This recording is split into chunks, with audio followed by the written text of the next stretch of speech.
지난주에 말씀의 제목 잠깐 묵상하고 갈까요? 제목 알지요?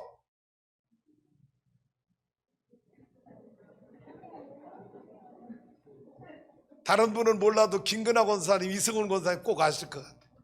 왜냐하면 지난주에 영어로서 예배를 드렸거든요. 위치보다 방향성이 중요합니다. 제가 고민하다가 설교한 거예요. 왜? 제가 많은 목사님들 목회 사역 현장을 보니까 정말 이분의 사역, 이분의 마음이 주님을 향하고 있나? 그런 질문들. 많은 성도들 보니까 성도들의 신앙생활이 성전에서 예배드리고 있는데 이들의 마음이 하나님을 향하고 있나? 많은 궁금증, 퀘스천이 제 안에 생기는 거예요. 마치 집안의 큰아들처럼 목사님, 나 아버지 집 한 번도 떠난 적 없는데요. 나 52주 주일성수 한 번도 떠난 적 없는데요. 나 항상 아버지 곁에 있었어요. 그런데 그 큰아들은 아버지 마음을 향하지 않고 있었다. 위치, 누구보다도 가장 완벽한 위치에 있었지만 그 마음은 아버지를 향한, 아버지 뜻을 향한, 아버지 마음을 품는 그 마음의 방향은 아버지 마음을 향하지 않았던 큰아들과 같은 그런 신앙생활하는 성도들이 교회 안에 너무 많더라는 거지.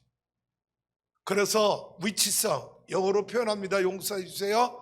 여러분, 포지셔널리티라고 하는 위치성보다 뭐가 더 중요하냐? 방향성, 디렉셔널리티라고 하는 방향성이 훨씬 더 중요하더라는 거예요.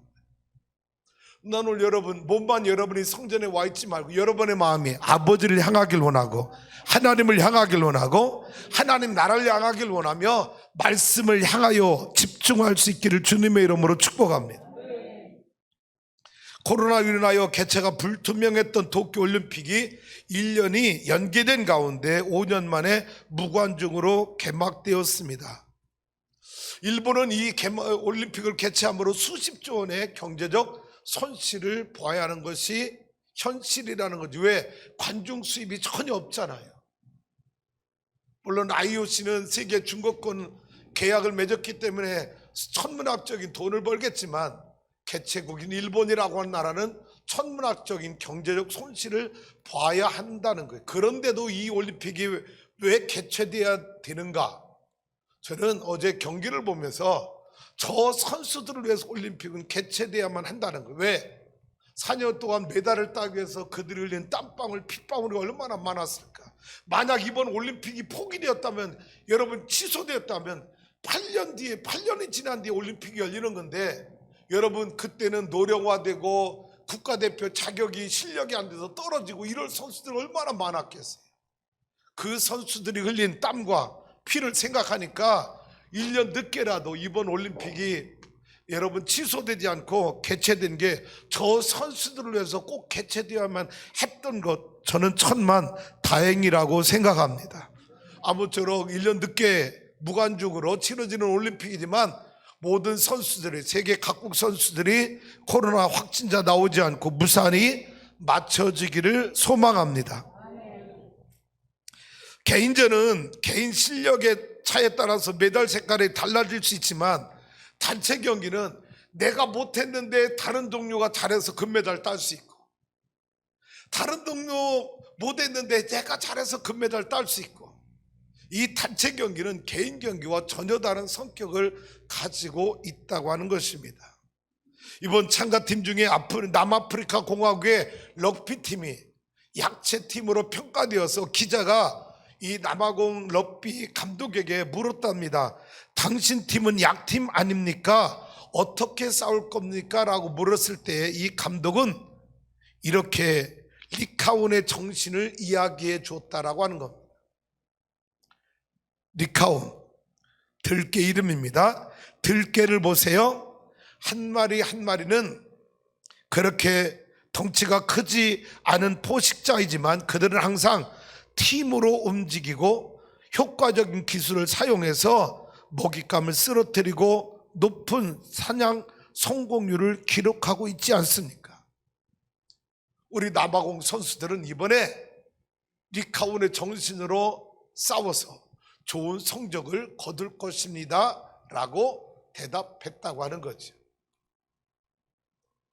리카온, 사바나, 아프리카 사막에 사바나에 사자와 치타와 표범과 하이에나와 함께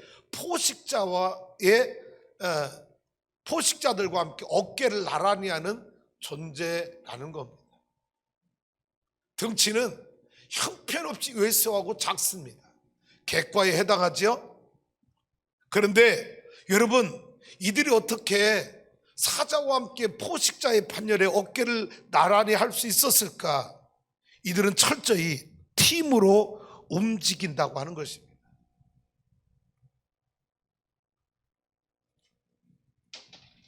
팀으로 뭉치고 팀으로 죽고 팀으로 사는 팀생 팀사의 정신을 가지고 연합의 활동을 펼쳐서 여러분, 이 리카온의 사냥 성공률이 70%에서 90%에 이른다고 합니다. 질문, 사자들의 사냥 성공률은 몇 프로쯤 될까요? 놀랍게도 사자들의 사냥 성공률은 30%에서 40%밖에 안 된다는 거예요.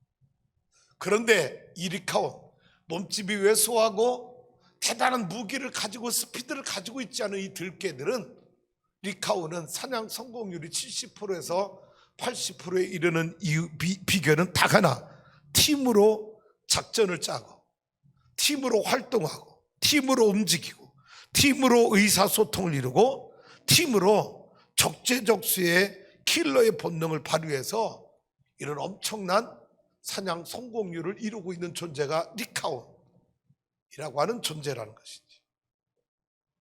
저는 이번에 남아공 럭비팀이 약체로 평가되지만 이 리카온의 정신을 발휘해서 팀이 움직여서 좋은 성적을 거두는 모습을 제 눈으로 꼭 보고 싶고, 또 특별히 우리나라에 개인전으로 출전한 선수들은 물론이고 단체전에 출전한 선수들이 팀워크로 좋은 결과를 얻어서 이 코로나 시대에 무대 위에 지쳐있는 대한민국 국민들에게 수많은 메달의 소식을 전해주는 우리 대한민국 선수들이 될 수 있기를 주님의 이름으로 축복합니다. 오늘날 한국교회는 많은 위기 앞에 놓여 있습니다. 폭발적 부흥의 시대는 멀어져 간 지 오래되었고, 지금은 현상 유지하기에 급급한 교회들, 더 나아가서 현상 유지도 되지 않아서 급격한 감소의 아픔을 겪는 교회들이 여러분 지금 너무 많이 일어나고 있습니다. 게다가 저출산과 교회에 대한 부정적 이미지들이 부흥과 전도에 큰 걸림돌이 되고 있는데, 여기다가 뭐까지 덮친 거예요? 코로나까지 덮쳐서 한국교회 자랑이었던, 불교나 여러분 다른 천주교에서 부러워했던 한국교회 예배조차도 코로나 때문에 초토화되어 가고 있는 현실을 우리는 목도하고 있습니다. 이런 상황 속에서 우리 추수하는 교회는 삼성전을 꿈꾸고 기도해 온 지 1516일째를 맞이했습니다. 인간적으로 보면, 또 상황적으로 보면 무모한 짓일 수도 있고 불가능한 일처럼 보이기도 합니다. 왜냐? 우리 교회도 앞에서 언급한 그런 교회들에 포함되어 있기 때문입니다.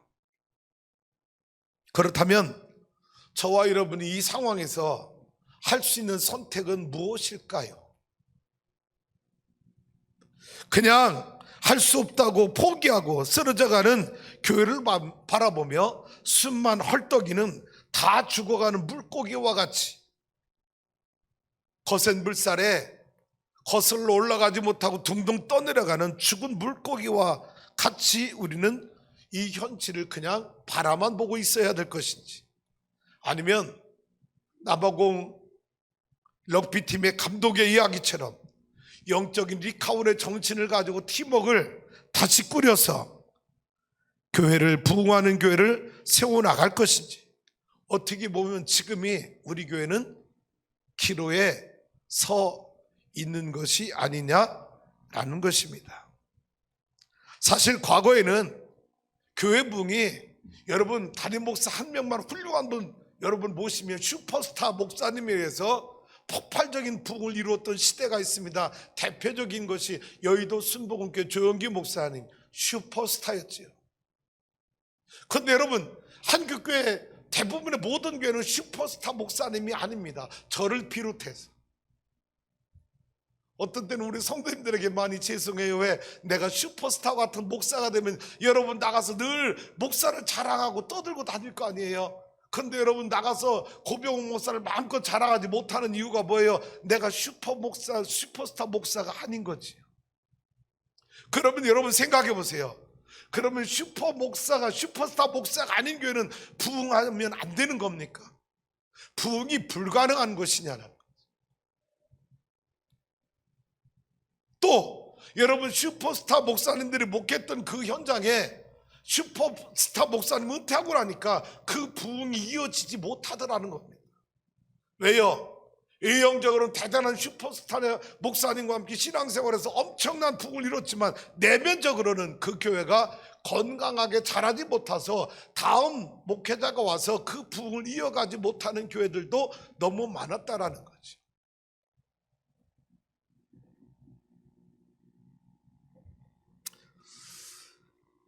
이런 상황에서 저는 제 목회 현장을 돌아보면서 이런 질문을 해봅니다. 추수하는 교회 부흥할 수 있을까? 하나님이 우리 교회에 부흥을 주실 수 있을까? 라는 질문을 제 스스로에게 던져보곤 합니다. 제 안의 대답은 너무나 분명했습니다. 부흥할 수 있다. 여러분, 아멘이라고 대답한 분들 그 이유를 아시나요? 왜 내가 여러분 교회 부흥이 안 되고 현상 유지도 어렵고 감수해서 지금 어려움 당하는 교회가 너무 많은 이 시대에 왜 우리 교회는 부흥할 수 있다고 내가 확신하는 이유가 뭔지 여러분 알고 대답했냐? 이유는 다 하나입니다. 지금까지 내가 예수 믿고 나서 하나님을 섬기고 나서 여러분 신학으로 목회하는 동안 내 안에 계신 하나님은 한 번도 죽은 하나님으로 존재한 적이 없었다라는, 그 하나님은 여전히 어제도 살아계셨고 오늘도 살아계시고 내일도 살아계실 하나님으로 내 안에 여러분 자리 잡고 존재하고 계시기 때문에, 그래서 나는 우리 교회 부흥이 또다시 올 수 있다라고 확신하는 것입니다. 다시 물어볼게요. 이제는 여러분에게 질문하면, 여러분도 우리 교회가 부흥할 수 있다고 믿습니까? 감사해요. 아멘이라고 예스라고 대답해 주는 분들 너무 감사해요. 그런데 대답하지 못한 성도들 또 계실 것 같아요. 목사님, 내가 우리 교회 3년 5년 됐는데 우리 교회 보니까 뭐 인원 줄는 것 같던데요.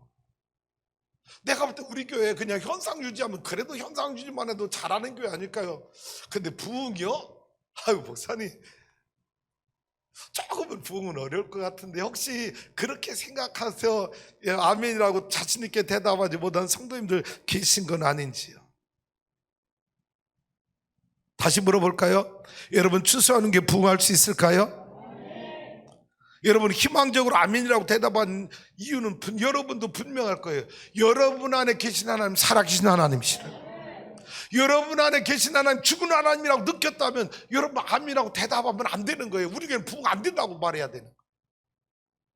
여러분이 믿는 하나님, 여러분 안에 계신 하나님이 살아계신 하나님을 내가 확신하고 있다면 그분은 자신 있게 아멘해야 된다는 거예요. 저는 우리 교회 부흥할 수 있는 비결을 다른 데서 찾고 싶지 않습니다. 성경에서 찾고 싶어요. 예수님의 목회 방법, 예수님의 제자 훈련이 우리 교회 부흥의 유일한 길이라고 하는 것이에요. 예수님은 슈퍼스타였습니다.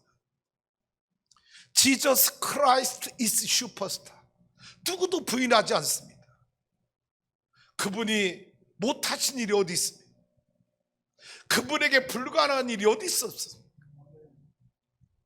그래서 그분은 슈퍼스타였지만 놀라운 건 예수님의 목회는, 잘 보세요, 예수님이 슈퍼스타였다고 해서 예수님은 사역과 복음을 독점하지 않으셨다는 겁니다. 12제자를 택해서 자기가 가지고 있는 그 복음, 자기가 가지고 있는 사역을 12 제자들에게 나눠주고 너희도 나처럼 사역하라고, 복음 전하라고 자기의 사역과 복음을 독점하지 않으시고 제자들에게 나눠주셨다라는 거예요. 이게 예수님의 목회 비전이었다.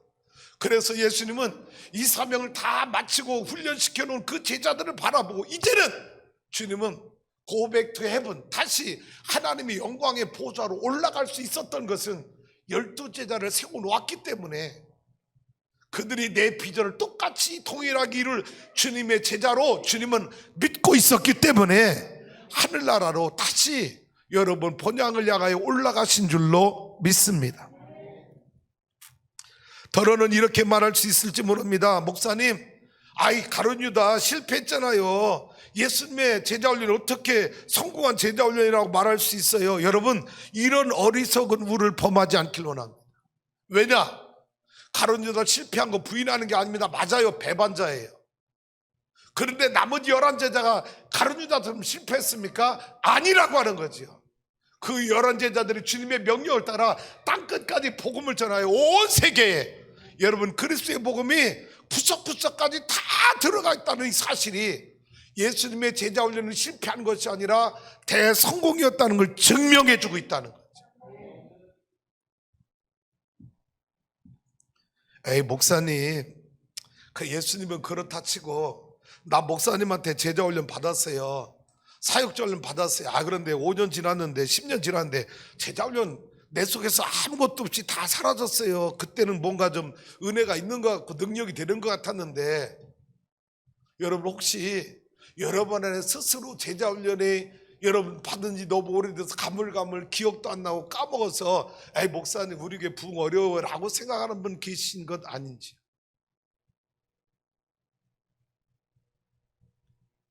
저는 그렇게 생각하고 싶지 않습니다. 여러분이 받은 제자훈련, 사역자훈련 여전히 살아있어요. 그 불씨가 꺼지지 않았어요.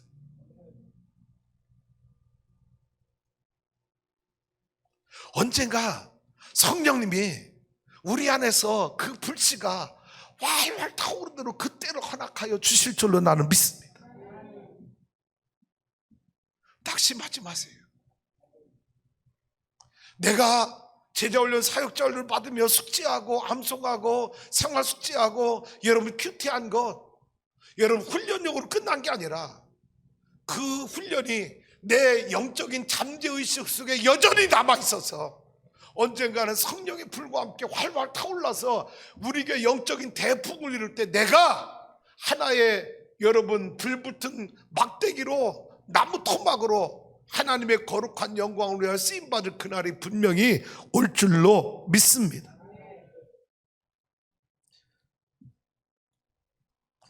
그래서 오늘 저는 설교 제목을, 이런 제목을 갖게 되었어요.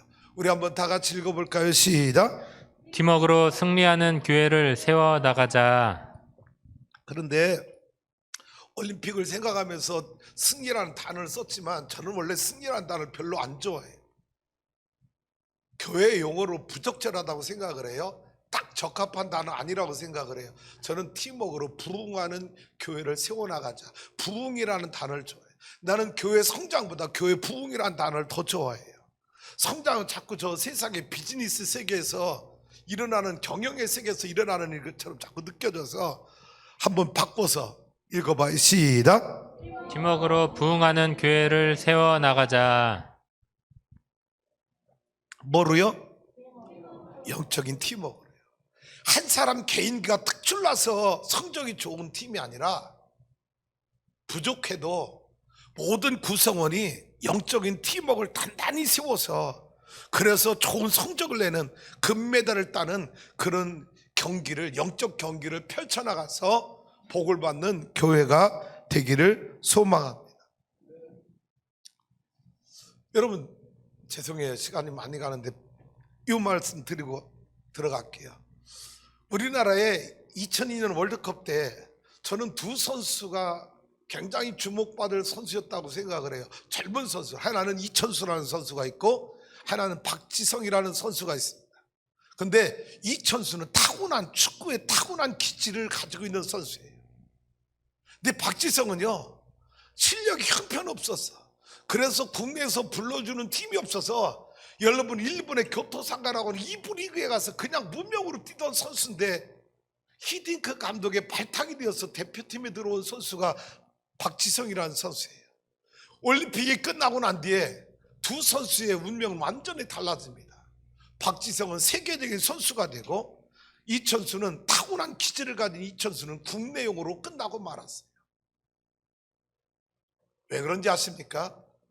이천수는 가는 팀마다 팀워크를 깨트리는 존재로 쓰임받았어요. 여러분 그 뭉치면 찬다 여기에도 나와서 얘기 들어보니까 고등학교 때부터 쌈박질이 유명했던 거예요. 고등학교 1학년 때 2학년 3학년 선배들하고 맨날 싸움하고 이게 이천수의 기질이에요. 근데 박지성은 여러분 맨유에서 은퇴할 때까지 박지성은 여러분 팀의 감독의 전술에 녹아들 수 있는 소화를 잘해내는 선수, 그래서 팀워크를 잘 맞춰주는 선수. 그래서 박지성은 월드컵 2002년 월드컵 이후에 세계적인 선수가 될 수 있었던 건 팀워크를 살릴 줄 아는 그런 선수였기 때문에 그가 맨유에서 7년 이상 뛰면서 유명한 세계적인 선수가 될 수 있었다라고 합니다. 자, 팀워크로 승리한 사례들이 참 많아요. 짧게 지나갈 볼게요. 첫 번째 무슨 전투? 아말렉 전투. 두 번째 여리고 함락 작전. 세 번째 중풍병자 네 고침받음. 번째 서머나 교회 승리. 다섯 번째. 빌라델피아 교회 승리. 여러분 본문을 다 읽을 수가 없어요. 여러분이 가르쳐만 드려요. 아말렉 전투. 이스라엘 백성들이 출애굽해서 홍해를 건너서 이제 40년 동안 광야길을 행해야 되는데 여러분 군사력이 없습니다. 무기가 없습니다. 조직력이 없습니다. 이때 아말렉이라고 하는 이 들깨와 같은 아말렉 사람들이 이 이스라엘 출애굽하는 연약한 이스라엘 백성들에게 전쟁을 걸어왔을 때에 알잖아요. 모세가 산꼭대기에 올라가 기도합니다. 아론과 우리 쫓아왔어요. 여호수아와 갈렙은 군사를 잃고 전쟁터에 나갔습니다. 아낙네들은 날마다 전쟁터에 나가는 군인들에게 전투 식량을 제공해 줬어요. 이스라엘 백성 누구도 하나도 놀 사람이 없었습니다. 그런데 신기한 건 여러분 아론과 우리 가만히 보니까 저 아래서 우리 이스라엘 군인들이 전쟁하는데 언제 이기느냐? 모세가 기도하는 손이 올라갈 때는 이기고 힘들어서 내려오면 지고, 그래서 여호수아가 아론과 우리 모세의 손을 양손을 붙잡아서 기도의 손이 내려오지 않도록 보필하는 거예요. 그랬더니 이스라엘이 이긴 겁니다. 그래서 이스라엘 백성들은 그곳에 여호와 니시, 여호가 이기게 하셨느니라 기념비를 세우게 된 줄로 믿습니다. 뭐냐? 영적인 팀워크를 이뤘기 때문에 승리했지, 모세 한 사람의 능력도 아니었고 아론과 훌도 아니었고 여호수아 갈렙의 전투력 때문에 이긴 것이 아니었다라는 거예요. 전투에 참여하던 모든 아낙네들까지 전투 식량을 공급하며 여러분 이스라엘 백성들이 혼연일체 영적으로 하나가 되었기 때문에 그 연합의 정신이 이 아말렉 전투와의 승리를 이기게 하도록 하나님이 도와주셨다라는 거예요. 여호수아 6장 오늘 본문의 말씀, 여리고성, 이스라엘 백성들은 여리고성을 무너뜨릴 만한 무기가 전혀 있질 않아요. 그런데 하나님이 명령한 대로 순종했더니 하나님이 여리고성을 무너뜨리게 도와주셨어요. 이 일이 이루어지기까지 이스라엘 백성은 영적으로 여러분 한 팀을 이루었다라는 거예요.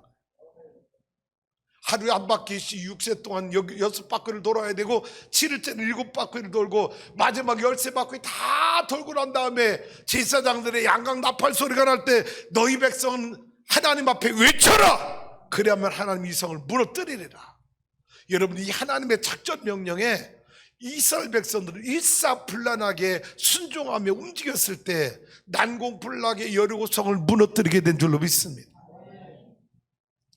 마가복음 2장 여러분 중풍병자 친구 4명이 들것에 여러분 들고 예수님 앞에 이 친구를 고침받게 하기 위해서 데리고 왔는데 여러분 예수님을 따르는 무리가 너무 많아서 도저히 예수님 앞에 이 환자 친구를 데리고 갈 수 없어서 이 친구들이 어떻게 했어요? 지붕 꼭대기로 올라가서 지붕을 뚫고 자기 친구를 여러분 예수님 앞에 내리 달았을 때 예수님이 그들의 믿음을 보시고 제사함을 받아라. 그래서 고침받았어요.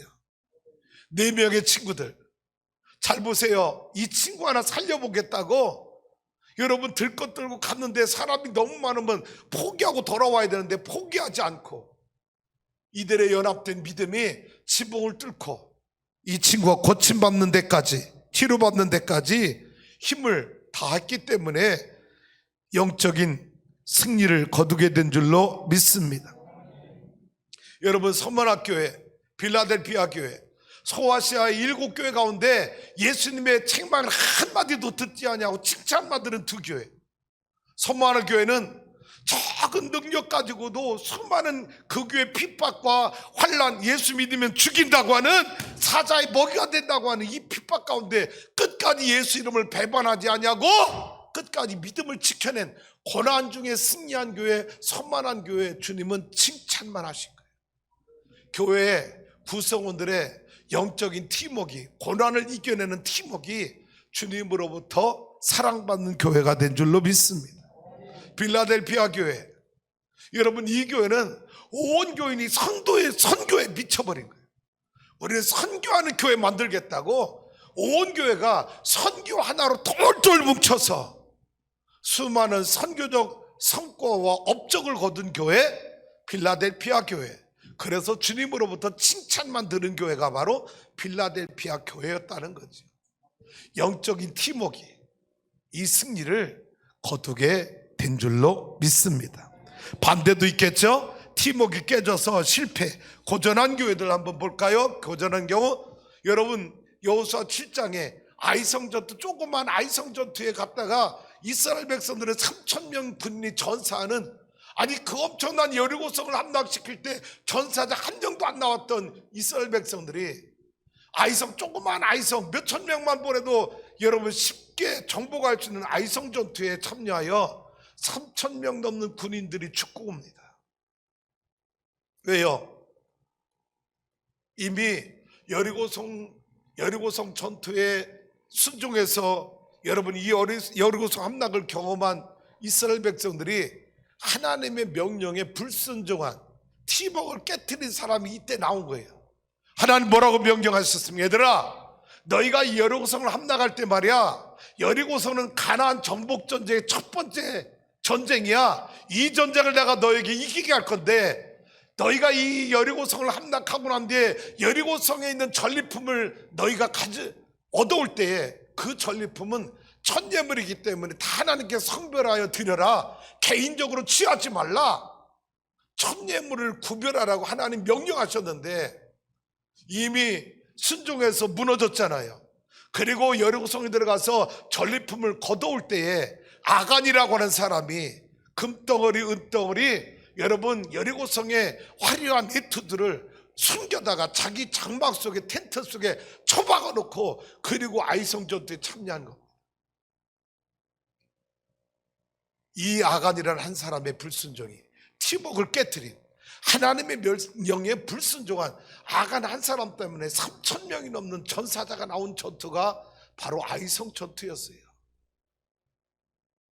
여러분, 나 하나가 여러분 쓰러질 때, 나 하나가 하나님 말씀에 불순종했을 때 얼마나 여러분 그 공동체가 영적인 참패를 경험하는지를 우리에게 보여준 사건이 아이성 전투였습니다.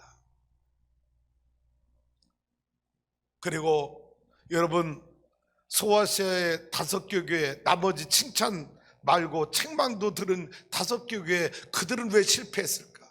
첫 번째 교회 어느 교회? 그래서 교회, 뭐 때문에? 첫사랑을 잃어버린 교회. 여러분 생각해 봐요. 교회가 사랑이 없어. 사랑이 없어. 교회 구실을 못하는 거예요. 그러나 우리 성도들 부탁해요. 여러분이 우리 교회 사랑이 없다고 말하지 마시고 여러분이 사랑하는 사람이 되주세요. 왜 사랑이 없다고만 말해? 나는 사랑하지 않으면서. 그럼 내가 사랑하지 않는데 우리 교회가 어떻게 사랑하는 교회가 되겠어? 맞아요. 뚫어지게 맞아요.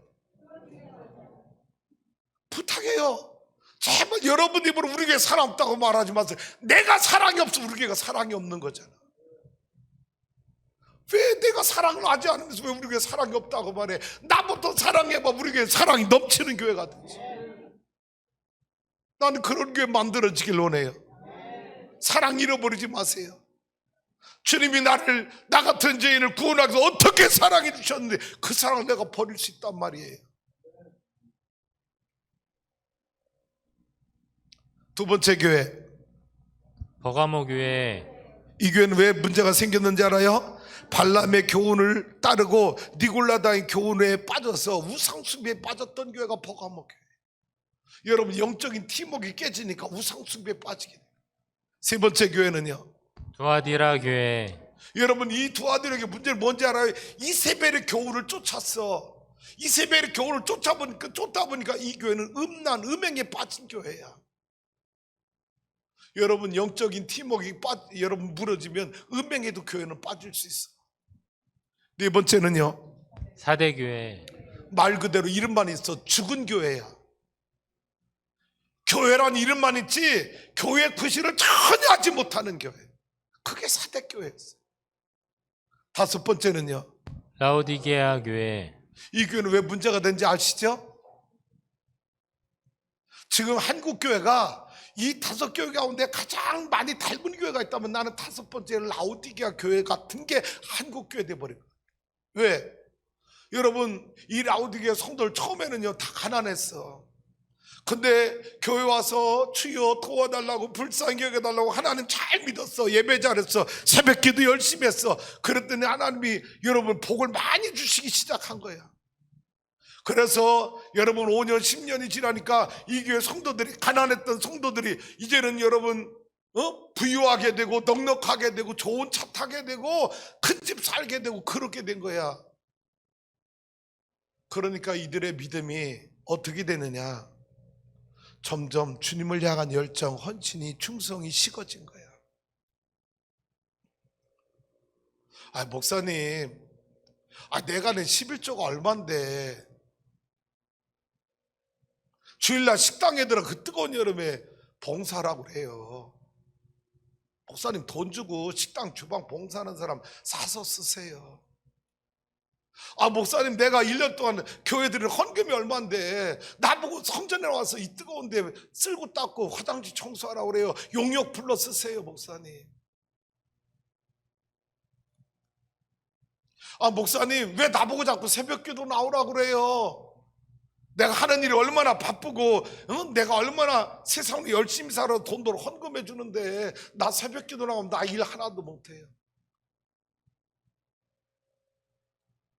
이 라우디가 교회 성도들은 가난했던 사람들이에요. 그런데 하나님을 잘 믿어 엄청난 복을 받았어요. 부자가 되니까 마음이 달라졌어요. 새벽기도, 목사님, 나 건강관리 때문에 새벽기도 못 나가요. 수요예배?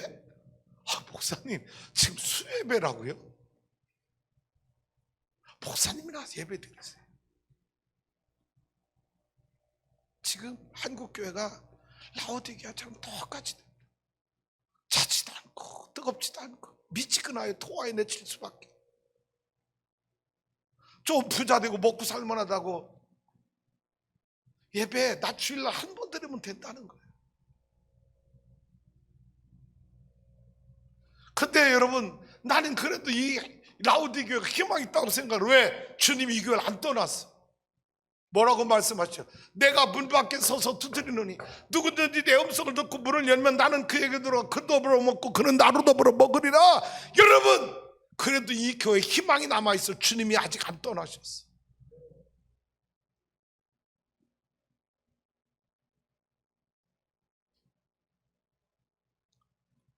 내가 부유해지니까 영적으로 게을러지는 거예요.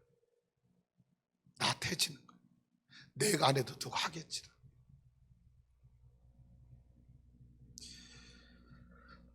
우리 성도 여러분, 이렇게 신앙생활해도 될까?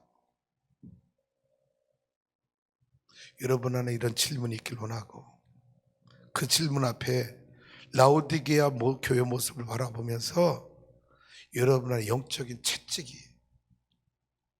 가해졌으면 좋겠어요. 제가 여러분을 책찍하는 게 아니라 여러분 스스로가 내가 옛날에 이렇게 예배했던 사람인데, 내가 옛날에 이렇게 충성하고 헌신했던 사람인데 내가 어느 순간 이렇게 됐지? 여러분 스스로가 여러분한테 영적인 채찍이 일어났으면 좋겠어. 내가 여러분 혼낸다고 나오겠어?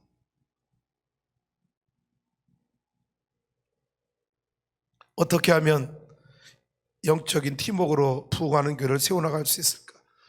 다시 한번 읽어봐요. 어떻게 하면 시작. 어떻게 하면 팀워크로 승리하는 교회를 세워 나갈 수 있을까? 1. 하늘나라 비전을 품고 리더를 중심으로 하나가 되라. 할렐루야. 아멘. 모세가 하나님의 부름받고 이스라엘 백성들을 출애굽하여 가나안 땅으로 인도하라는 이 명령 앞에 이 비전을 품고 달려갈 때 이스라엘 백성들이 그 리더를 중심으로 하나가 되어서 가나안 땅에 이르게 된 것처럼, 여러분 2002년 생각해 보세요. 우리 김찬수 권사님 축구 선수 출신이니까 더 잘 알잖아요. 그때 우리나라 대표팀이 16강 갈 실력이 안 돼. 그런데 히딩크라는 감독을 데려다 놨어. 이 히딩크 감독이 학연이 없잖아. 우리나라 연대 나온 것도 아니고 고대 나온 것도 아니니까 선수 선발권에 학연에 얽매일 수 없으니까 정말 자기가 쓰고 싶은 선수를 다 고른 거예요. 그래서 팀워크를 만드는 거예요. 여러분 그때 당시 우리나라 차범근이나 여러분 다른 감독이었다면 이 일을 못 이뤘습니다. 왜? 학연에 얽매여 가지고요, 자기 학교 후배 키워라 압력이 들어와서 자기 마음대로 선수 선발을 못하게 돼. 이게 우리나라 고질병이잖아. 히딩크는 우리나라 학연이 없잖아. 그러니까 자기가 그동안 계속 비디오 분석하고 현장 가서 뛰는 선수를 바라보면서 어떤 선수가 어느 포지션이 좋을까 자기가 원하는 사람을 골라다 세워서 그 여러분 팀을 조합을 맞추니까 기적이 일어난 거예요. 비전을 품고 리더를 중심으로 하나 되니까 16강이 아니라 4강까지도 간 거예요. 우리나라 감독이었다면 죽었다 깨나도 불가능. 우리나라가 무능력하다는 게 아니라 학연 지연 때문에 선수 구성이 자유롭게 이루어지지 않는다는 거예요.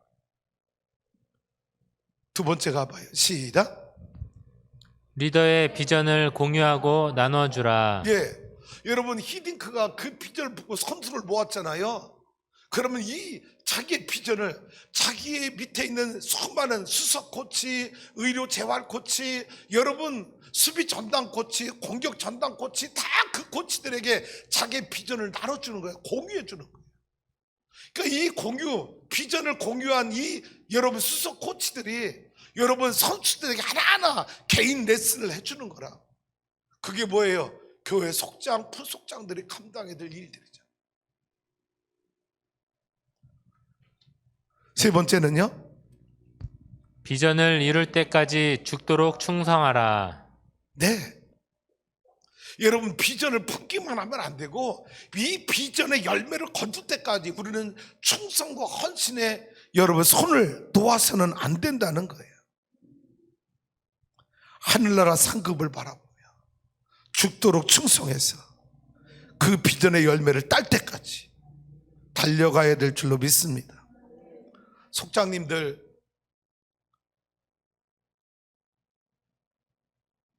부탁드릴게요. 코로나 때문에 예배 못 드렸잖아요. 제가 처음부터 이렇게 안내해줬으면 얼마나 좋았을까 하는 후회가 생겨. 뭐냐면은 코로나 시대에 속회 예배 드리는 방법, 전체 다 모이지 말라는 거예요. 한 주에 한 가정씩 1대1 속회 예배를 드리라. 우리 속도원들이 4가정이면 한 달이면 한 달에 여러분 한 주에 한 가정씩 가서 속회 예배 드리면 4주면 한 달이면 한 번씩 다 속회 예배 드리자.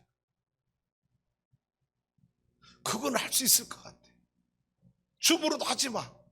그냥 한 가정씩 한 주에 가서 속회 예배 드려주는 거야.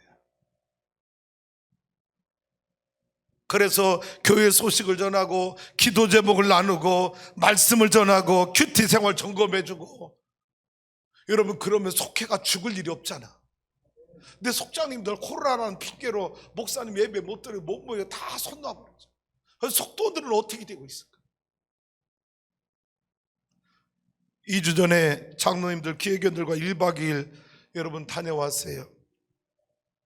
장로님들이 저한테 요구하는 게 있었고 제가 장로님들에게 부탁하는 게 있었어요.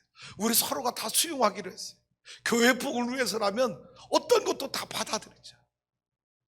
저도 노력 중에 있고, 우리 장로님들 다녀오고 난 뒤에 여러분 낙심자들, 장기 결석자들 신방하고 전화하고 카톡하고 그 얼마나 열심히 해주는지 몰라요. 잘 보세요. 자, 여러분, 목사 혼자 100명, 200명 성도 양육하는 게 아닙니다.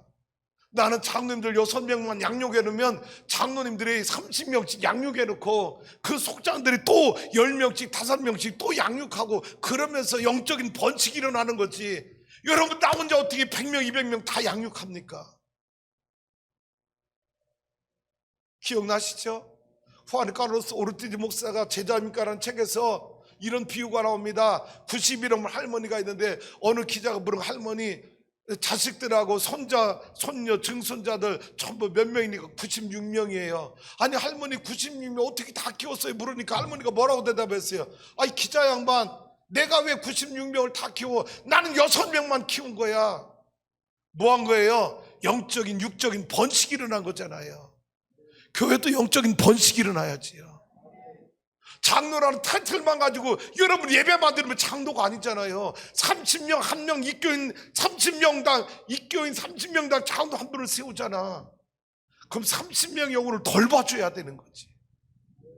할렐루야. 그리고 잘 보세요. 우리 성도님들, 목사와 좋은 관계 있다고 좋은 신앙생활을 하는 게 아닙니다. 그것만 가지고 안 돼요. 양과 양끼리 좋은 신앙생활, 영적 관계를 맺어야, 잘 봐요, 양과 양 사이 좋은 관계 맺으면 그 성도는 교회 안 떠납니다. 근데 목사와 좋은 관계 있다고 그 성도가 교회 안 떠나는 게 아니고, 왜? 양들끼리 부딪히니까 교회 다 떠나더라고. 내가 목회해보니까. 그러니까 양과 양 사이에 좋은 영적 관계를 맺도록 여러분 교회 평신도 리더들이 띄워줘야 된다는 거야. 할렐루야. 목사 아무 좋은 관계하면 뭐해?